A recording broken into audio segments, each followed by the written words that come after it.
got to talk about the rail strike. And what's happening with the rail strike seems planned, and it seems different than how things used to run. And I know somebody who works in CN Rail, and people were talking to him and saying, hey, like, what's going on with this thing? And he said it used to be that the contracts were negotiated opposite years, and they'd even separate conductors and other positions to make sure that the contracts wouldn't come up at the same time and cause problems like this. It seems like there's a difference in how, in coordinating this stuff, in order to make it much more likely that there would be a labor dispute at the same time. And they're going to use that for bargaining. They are using that for bargaining.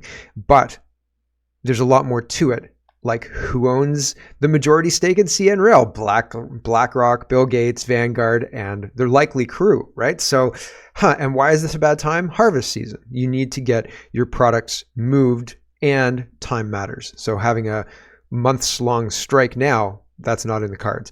But why aren't they legislating them back to work? Why aren't they doing something about this in a meaningful way? Well, because it seems like they want to use this crisis. And I have a feeling they'll say, you know what caused this issue? Not that labor crisis, although that didn't help. But really it was climate change, right? Like that's how they're going to try and sell this. So, and we have to start today with this news. Would you move to Russia, right? Somebody's pushed all in because the West is, and people who are awake understand that it seems like the West is spraying their citizens with something in the skies, and nobody's really sure what's going on with that. There are conspiracy theories. There are insurance agencies that talk about how we spray in the skies to disrupt hail and so on and so forth. So there's information out there, but it's one of those things that you look up and you have questions. We live in a country where the United Kingdom is criminalizing Facebook posts, and Justin Trudeau seems to be criminalizing anybody who is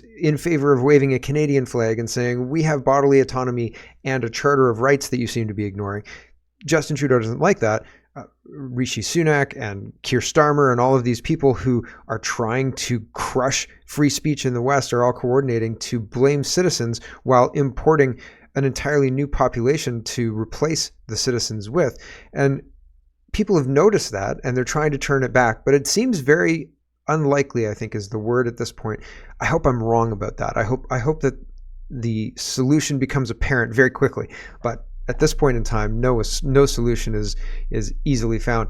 And so Putin sees this, and people who are awake sees this, and Putin says, you want to come to Russia? You want to move to Russia? So how much do you trust Vladimir Putin? Do you want to move to Russia, he says? Come on, move to Russia. It'll be great. Come and check it out for 3 months. Radio Genoa. There's lots to get to. Let's get to it first. In Russia, Putin signed a decree yesterday offering refugee to foreigners who wish to escape Western liberal dictatorships and find hospitality in Russia with its traditional spiritual and moral values. Thoughts? So this is, as far as I can tell, real. People have been referencing this. TASS is reporting it. Russia offers safe haven for people trying to escape Western liberal ideas. Under the document, such foreign nationals will have a right to apply for temporary residence in Russia outside the quota approved by the Russian government, and without providing documents confirming their knowledge of the Russian language, Russian history, and basic laws. So there you go. That's pretty wild. You get a 3-month resident visa and you can try Russia out, and das vidanya, right? That's Russian, right? So would you do that? It's a very interesting proposition, right? Sure, we're at war, but that's just Ukraine. Don't worry about it. Russia's huge. It's wild. I don't know. Would you, like, if you went to Russia, would you go to see Edward Snowden and say, isn't this a pretty crazy turn of events? I didn't expect this either, Mr. Snowden. Right? I don't know. Maybe. So I don't know. I don't know if I could convince other people to go to Russia. I think if it was just me and I was looking at Canada, and I'd have to be like a selfish 20-year-old, but selfish 20-year-olds exist. And at 20, I thought I was going to go to Australia or somewhere else because, at 20, you want to make your own way in life or whatever. I did not do that. But at 20, if I was unattached and looking at all of the craziness happening here, I might roll up a Russian on Duolingo and, pack my bag and head on out to Russia because, holy smoke. But it's much more complicated than that, right? And, other people would have to be on board. So I think it'll have to get worse before I move to Russia. But the offer's on the table, and that's interesting of Putin to do, right? It seems well, interesting. It's certainly an interesting turn of events. Okay, there's a lot to get to in Canada, and the most important story in Canada by far is this rail strike. The rail strike is out of the ordinary in a couple of ways. And Danielle Smith is talking about this, and she says, I can tell you that it would be devastating for our nation if both major rail lines, CPKC and CN, were shut down simultaneously, halting all rail transport for more than just a few days. The impact would be immediate. Producers and businesses relying on rail transport would be forced to halt production. We simply cannot afford to let this situation persist. So this is very, very bad. Very, very bad. Canada Proud is talking about this as well. He says, or they say, this has the potential to be a massive disaster for Canada. Where's Trudeau? Maersk, the world's second largest international shipping company, has announced that they will cease accepting some Canadian-bound cargo as a massive nationwide railway strike looms. Not great. Not great. I mean, Ontario will be saved by trucking. Saved's not the right word, but the impact will be mitigated a little bit by trucking back and forth to the United States, and a lot of our stuff is brought by truck in Ontario, right? But there's going to be issues with getting product from anywhere, right? After the store shelves kind of empty out their product they've got now, if there's a massive shipping strike and it goes on for any length of time, getting restocked is going to start being an issue. So there's second and third order consequences to this that are going to take a little bit of time to clean up. Hopefully, whatever this is averted, right? We have to stop this disaster before it happens, they say. Maybe. Does anybody seem like there's urgency in this? It doesn't. In fact, Jagmeet Singh is saying, like, listen, we don't think that the government should interfere in this labor dispute, basically is what the NDP say. Gov.exe says Canada's two largest railroads, CPKC and CNR, are threatening strike next week, which would disrupt supply chains across the country. Farmers would be hit at the worst as 80% of agricultural products are shipped by rail. Who is the largest shareholder in Canadian or CNR? That's Bill Gates, and we'll talk about that in the Wikipedia. Wikipedia says that as of 2019, Bill Gates is the largest single shareholder of Canadian national stock. Thank you, VBZ. And yes, indeed, Wikipedia does say that. Here it says CN is a publicly traded or public company with 22,600 employees as of July 2024, a market cap of $75 billion. CN was a government-owned as a Canadian Crown Corporation from its founding in 1919 until being privatized in 1995. As of 2019, Bill Gates was the largest single shareholder of CN stock, owning 14.2% interest through Cascade and through Bill and Melinda Gates Foundation. So pretty crazy, and you can see the owner here listed as Bill Gates, right? And so incredible that Bill Gates has so much farmland and so much control over shipping in Canada, right? Spycraft says, what is it that the owners of the railways have in common? And Vanguard, BlackRock, Bill Gates, Bill and Melinda Gates, and all of these companies, right? Scary, concerning. Here's Jagmeet Singh, and he says, we're not going to do a damn thing about any of this because reasons. So I want to just talk about the recent notice of lockout for CP rail workers and for CN rail workers. I want to send a clear message to Justin Trudeau and the Liberals. We will oppose any attempt of the federal government to intervene on behalf of the employer against the workers in what should be a negotiated agreement between the workers and the employer for good wages and safe work conditions. So I want to just talk about.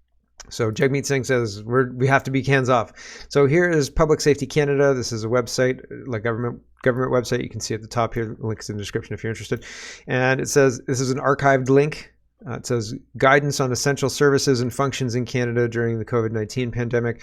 So I've got rail highlighted here for essential services. So during the COVID-19 pandemic, oil workers in rail transport were essential services, and in transportation, rail workers were essential. And it says workers responsible for inspecting rail transport infrastructure, controlling rail traffic and rail operating equipment, workers responsible for operating dispatching passenger, commuter, and freight trains, and maintaining rail infrastructure and equipment. Workers in organizations that provide transportation services to business individuals, including air, water, road, and rail, including providing logistical support, distribution services, warehousing and storage, including truck stops and tow operators. Employees who repair and maintain vehicles, aircraft, rail equipment, marine vessels, etc. Those are all essential things during COVID. And here is the Government of Canada's labor disruptions and essential, excluded, and unrepresented positions. So it talks about essential services. It says during a strike, an essential service of the Government of Canada is a service necessary for the safety or security of the public or a segment of the public at any time. An essential service could include a service, a facility, or an activity of the Government of Canada. When a service is identified as essential, it means that there are reasonable grounds to believe that the safety or security of the public would be at risk if a work stoppage interrupted the duties of the public servants offering the service. The obligations and responsibilities regarding essential services and positions are set out in the Federal Public Sector Labor Relations Act. Identifying essential services and positions, the employer and unions work together to negotiate and agree on the positions that are necessary to provide essential services during a strike. As part of this process, the Treasury Board of Canada Secretariat, TBS, provides advice to departments and agencies of the Core Public Administration, Schedule 1 and 4 of the Financial Administration Act, on identifying and managing their essential services positions. Negotiations between the employer and union generally end with the signing of an essential service agreement. An ESA must be in place before a union or bargaining agent and its members can be in legal strike position. Should a strike occur, the employees who occupy the agreed upon essential positions are prohibited from participating in the strike and must report to work. No one should impede or attempt to impede access to the workplace by the employees who occupy essential positions. So if CNR is a privately traded company and Bill Gates owns most of it, does this apply? If the government says you're an essential service, you are doing this as essential, I would think the Canadian National Rail, I would think that because it was a private crown company, there would be some kind of special something or other, some special interest that the government would have an ability or whatever to have this in place. But it makes sense, even if it's not necessarily a government run thing, if it's an essential service, to have an essential service, an ESL, ESA in place, essential service agreement in place before being in the legal strike position. Because if this cripples production to the point of having to stop production, wouldn't an argument be made for this being an essential service? So I'm not exactly sure if the government has imposed or could impose the essential service moniker on shipping, but this seems like a perfect storm, and it doesn't seem accidental. And the government, other than Danielle Smith tweeting about it, Justin Trudeau doesn't seem to be worried. Jagmeet Singh says, the real thing to worry about here is that the rail workers get a fair deal, which, okay, sure, I guess. But the main deal here is that we don't have an interruption of service, because it's very, very important that everything continues to flow for price stability, for confidence in the structure of the just-in-time supply lines and all the rest. So you'd think that Jagmeet Singh would have a vested interest in continuing that, but instead it seems like he wants to, let's play this out. Let's see if this strike happens, and then if the strike happens, let's see how long it'll last, right? And there was real damage done because of the last strike, and I can't remember which one it is, so which one it was. Hold on a second. Maybe I was thinking of the LCBO strike and the impact on businesses for anybody, restaurants or whatever, trying to buy alcohol, etc. But I guess they could still get deliveries and things like that. So that continued to run anyway. So I can't remember. There was a public service strike in 23. I was looking for the impact, because I remember reporting on a specific impact, and I thought this is going to have an impact in places, right? And I can't remember for the life of me what it was. So anyway, regardless, there. But if this one isn't dealt with some kind of urgency, then I think people will be surprised at how impactful this one is. But again, I hope it's a blip that I can't remember 6 months from now or whenever. Okay, moving on. Let's talk about our grab bag of governance. There's lots of stuff to get to in here. Dr. Moffat says, ooh, New StatsCan data, after tax, after inflation, family income dropped 4% between 2021 and 2022, with folks under the age of 35 experiencing the biggest declines. So that's not great, right? Like money is tight and getting tighter.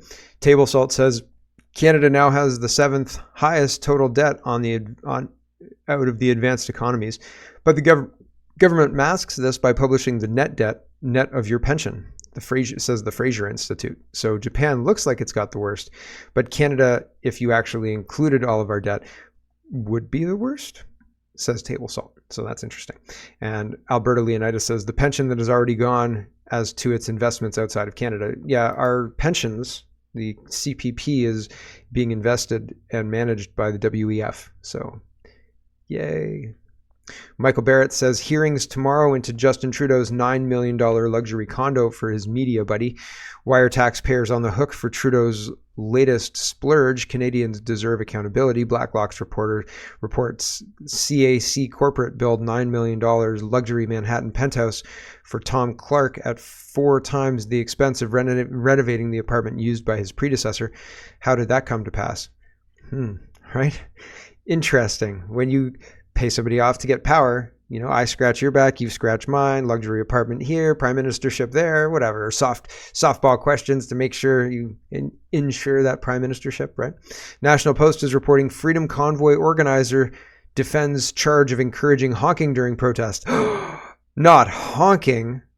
It's ridiculous. It's ridiculous. These people, the media is trying to make these people bad guys. Meanwhile, we've got police officers delivering coffee to pro-Palestinian protesters who are being disruptive and aggressive and tearing apart public statues, or not public statues, but going into neighborhoods, intimidating people, waving flags, stopping traffic, all sorts of crazy stuff. These guys honked a horn.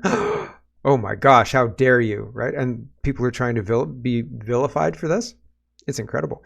And it's not honest of the media. The media is not doing their job. The media is whipping up a crowd to hate the people they're supposed to hate, according to the government, and ignore the violence and disorder of a group of people who have protection for some reason, who knows why. Pierre Poilievre is talking about housing, and I liked Greg here. He says, if your bathtub is overflowing and flooding your house, you don't make the tub bigger, you turn off the water. Turn off the water, Pierre. And here, Pierre Poilievre is making the argument that it's not investors who are buying up homes. We have real demand for homes, and there's some kind of distinction between that. Here's Pierre Poilievre talking about housing, and I agree with Greg. If you're not willing to address the invasion immigration, then you're not really willing to address the problem at all. And so we have two parties who are claiming we're going to be able to build houses at a rate faster than the other guy. And nobody anywhere will talk about immigration. Now, Poilievre has said we have to tie immigrants to the number of people coming in to the number of houses we can build. But he's also saying we're going to build high rises around train stations and, stack them and rack them, baby, because those houses built near train stations, I don't think it's going to be for the people who they think it's going to be for, right? Because politicians let you fill in the blanks. But what he means is if we can build 500,000 homes, then we can bring in 500,000 people, right? Or more. Here's Poilievre. Mark was saying housing costs have gone up. Too fast. All right. Here we go. Mark. It wasn't me. I wasn't there. Here we go. Mark was saying housing costs have gone up. They were up before COVID. They're up even more since. If we build a lot of homes, will it bring the prices tumbling down? Will it burst the bubble? A bubble is when the price is just driven up by speculation and no fundamental market demand underneath it. Just people speculating that it will be worth more one day, so I'm buying it in the hopes that someone else will pay more later on. I don't think that's what we have. I think we have real demand for housing that underlies the price. That's the problem. We have way more demand than we have supply. No government can sort of snap his fingers and reverse those mathematics overnight and cause housing prices to come crashing down. It will be a year after year improvement by adding homes faster than we add people, and growing take-home pay faster than we grow housing costs, that affordability will return. So this, if I could make a graph out of it, I mean, right now, this is housing supply, and this is housing demand, right? We need to get it like this. So that, and that, by the way, it won't, when you do that, it's still going to take time to close the gap. It's still going to take time to close the gap for the number of homes to catch up with the number of people. So I wouldn't, if Poilievre becomes prime minister, I wouldn't panic and sell your house, because it's not going to come tumbling down. But what we will do is make it possible for wages to grow faster than housing costs, for home building to grow faster than population growth, and over the medium term, we can make housing attainable, and in the long term, I think we can again make it affordable as it was 10 years ago. Thank you. I just don't see it. If you're looking at land, or if you're looking to buy something to make something out of, it's more expensive than it's ever been. You can't buy like a 10-acre swath of land for out in the boonies for $50,000 anymore. You just can't. And you used to be able to, but you can't now. Like 10 years ago, 15 years ago, you could. And not that people didn't want it. I just didn't realize the value in it. Pierre Poilievre, yeah, so he's talking about housing, etc. Interesting stuff.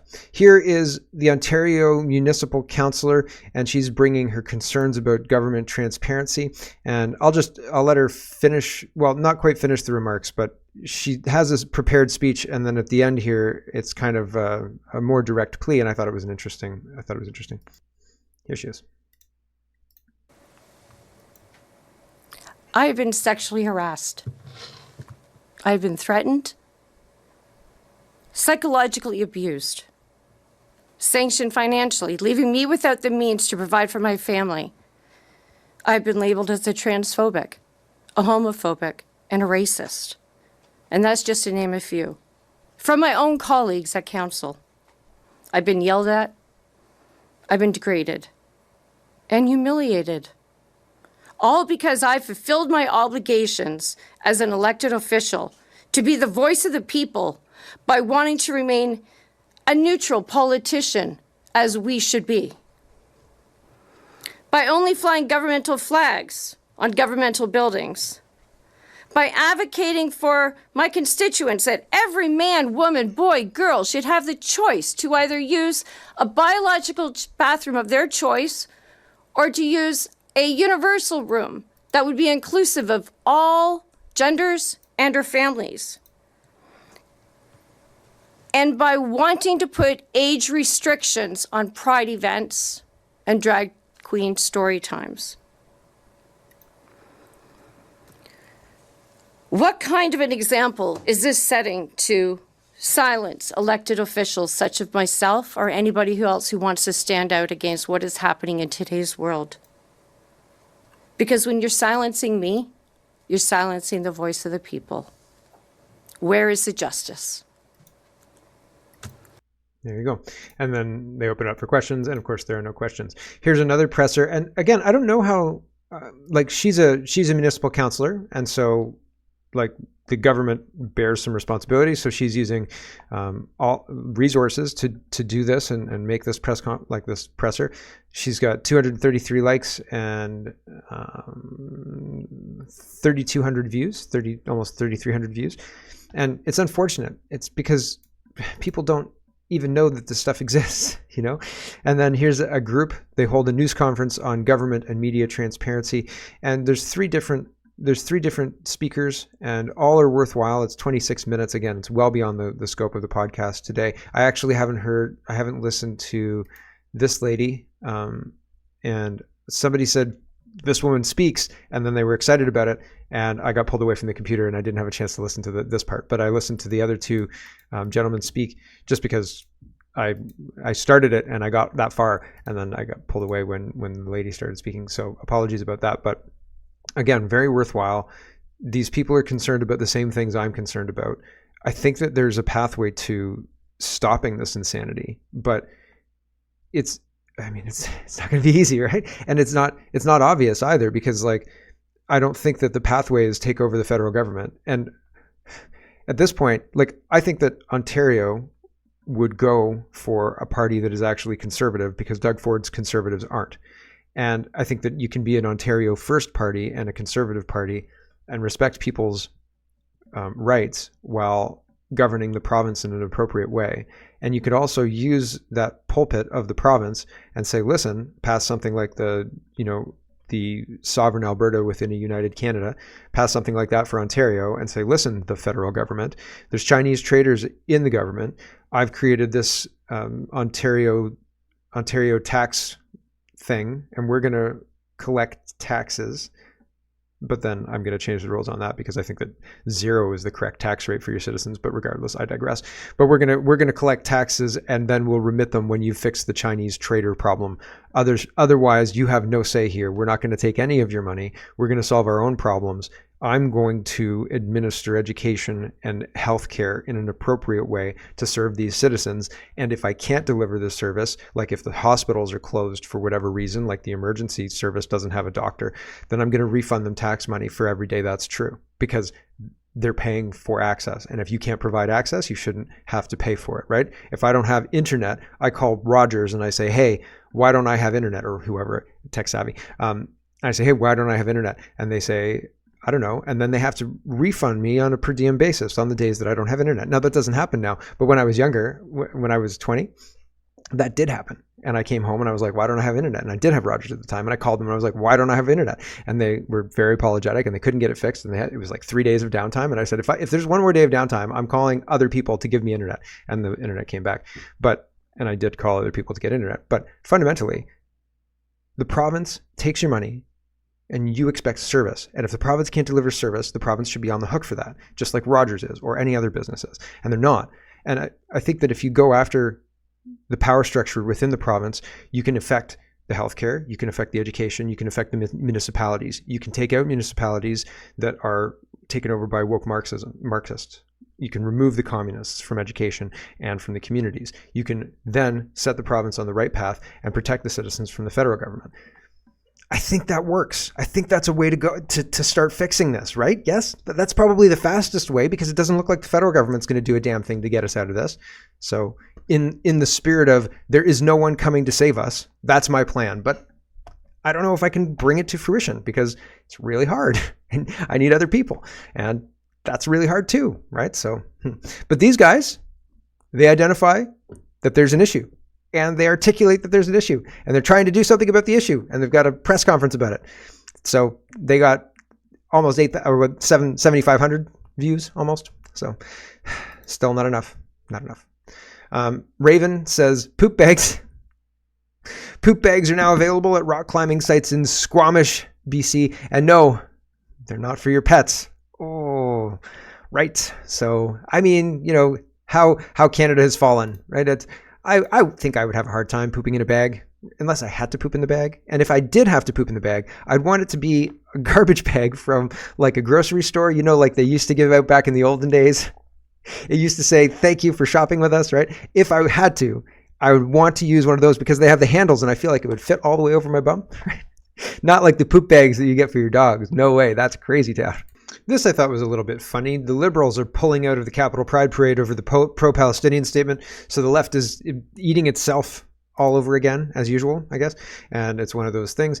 I don't think Pride should be something that is celebrated. It certainly shouldn't be a season. We shouldn't be putting money into this. We shouldn't be funding this. It is not something that is beneficial. It's actually a wedge issue and it drives people apart. We should fund things that drive unity, family, all of that kind of stuff. That's much more beneficial for everyone. Even if you don't like family, it's still inclusive of you. And whereas Pride is only inclusive of a very small percentage of the population and their quote unquote allies, which if you're not an ally, now you're an enemy. Hello everyone, thanks very much for watching. This is just a short version of a longer show. If you'd like to get the whole show, you can go over to CanadaPoly.com and sign up for a subscription. Just look in the drop-down tab for Shop and Donate and look for subscriptions and you'll get immediate access to the full show. Love to see you. Thanks for watching everybody. Have a wonderful, wonderful